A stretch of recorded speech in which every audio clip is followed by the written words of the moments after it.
নমস্কার বন্ধুরা। ভারত সরকার এবার চীনের সাথে যুক্ত স্যাটেলাইটগুলোকে ব্লক করার আলটিমেটাম দিয়ে দিয়েছে এবং দেশের সমস্ত ব্রডকাস্টারদেরকে নির্দেশ দিয়ে দিয়েছে মার্চ 2026-এর মধ্যে এই স্যাটেলাইটগুলি থেকে সরে আসতে। এর ফলে জিও, জি নেটওয়ার্কের মতো বড় বড় ভারতীয় সংস্থাগুলি অলরেডি প্রভাবিত হওয়া শুরুও হয়ে গেছে এবং নির্দিষ্ট সময়ের মধ্যে অন্য কোনো বিকল্প খুঁজতে না পারলে পরিষেবাও বন্ধ হয়ে যেতে পারে এই ভারতীয় সংস্থাগুলির। কিন্তু প্রশ্ন হচ্ছে কেন? ভারতের স্পেস সেক্টর রেগুলেটর ইনস্পেস দেশের সিকিউরিটির কথাকে মাথায় রেখে কিছু বড় সিদ্ধান্ত নিয়েছে।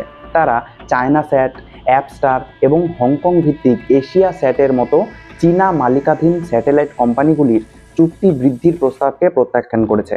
এই কোম্পানিগুলি আগে ভারতীয় ব্রডকাস্টার এবং টেলিপোর্ট অপারেটরদেরকে স্যাটেলাইট পরিষেবা দিত। বিশেষ করে এশিয়া স্যাট তো গত 33 বছর ধরে ভারতে কাজ করছিল। তবে এখন যদিও তাদের মাত্র দুটো স্যাটেলাইট AS5 এবং AS7 ব্যবহারেরই অনুমতি আছে, তবে সেটাও শেষ হতে চলেছে সামনের বছর মার্চ মাসে।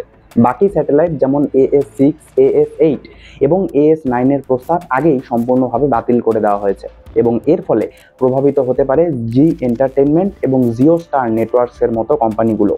তাদের ইতিমধ্যেই নির্দেশ দিয়ে দেওয়া হয়েছে এশিয়া স্যাট 5 এবং এশিয়া স্যাট 7 থেকে সরে আসতে এবং ভারতের জি স্যাট অথবা আমেরিকান ইন্টেল স্যাটের পরিষেবাকে ব্যবহার করতে। জি এন্টারটেনমেন্ট ইতিমধ্যেই তাদের সব পরিষেবাকে জি স্যাট 30, জি স্যাট 17 এবং ইন্টেল স্যাট 20 স্যাটেলাইটে স্থানান্তরিত করেও ফেলেছে। জিও স্টার নেটওয়ার্ক তাদের 130টি চ্যানেল সম্পূর্ণভাবে জি স্যাট 17 এবং ইন্টেল স্যাট 20-তে নিয়ে যাওয়ার পরিকল্পনা করছে এবং এটা ফেস্ট পদ্ধতিতে করা হচ্ছে যাতে ভিউয়ারদের কোনো সেবা বিঘ্নিত না হয়। তবে প্রশ্ন হচ্ছে কেন এই পদক্ষেপ? অবশ্যই জাতীয় নিরাপত্তাই এই পদক্ষেপের মূল কারণ।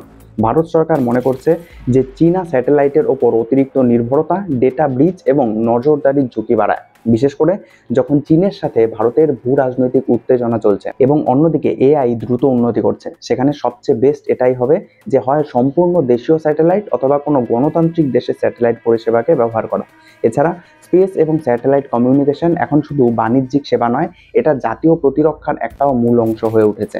যেমন কয়েকদিন আগেই ইসরো ভারতের সবচেয়ে হেভি স্যাটেলাইট GSAT-7R-কেও সাকসেসফুলি লঞ্চ করে ফেলেছে। GSAT সিরিজের মাধ্যমে এখন আমাদের কাছে পর্যাপ্ত ডোমেস্টিক স্যাটেলাইট ক্যাপাসিটি রয়েছে, যা আগে ছিল না। অন্যদিকে এশিয়া স্যাটের একটা বড় অংশের মালিক হলো চীনের রাষ্ট্রীয় মালিকাধীন CITIC গ্রুপ কর্পোরেশন, যা আরও নিরাপত্তা উদ্বেগকে বাড়িয়ে দেয়। কারণ এই স্যাটেলাইটগুলোর মাধ্যমে সংবেদনশীল ডেটা ট্রান্সমিশন হতে পারে, যা ভারতের জন্য দীর্ঘমেয়াদী হুমকি। নতুন নীতি অনুযায়ী এপ্রিল 2026 থেকে সমস্ত বিদেশি স্যাটেলাইট অপারেটরদেরকে ভারতে লোকাল ইউনিটকেই স্থাপন করতে হবে সেবা দেওয়ার জন্য। এতে ভারতের স্পেস ইকোনমি আরও শক্তিশালী হবে, যা 2033 সালের মধ্যে $44 বিলিয়ন পৌঁছানোর সম্ভাবনা আছে এবং গ্লোবাল মার্কেটে ভারতের অংশ 2% থেকে বৃদ্ধি হয়ে 8% হবে। তবে চীনকে বাদ দিয়ে ভারত সরকার অবশ্য অন্যান্য আন্তর্জাতিক স্যাটেলাইট অপারেটরদেরকে অনুমোদন দিয়েছে, যেমন Intelsat, Starlink, OneWeb, IP Star, Orbit Connect এবং ইনমারস্যাট। এই কোম্পানিগুলো চীনের সাথে যুক্ত নয় এবং নিরাপত্তার দিক থেকে বিশ্বস্ত বলে মনে করা হয়।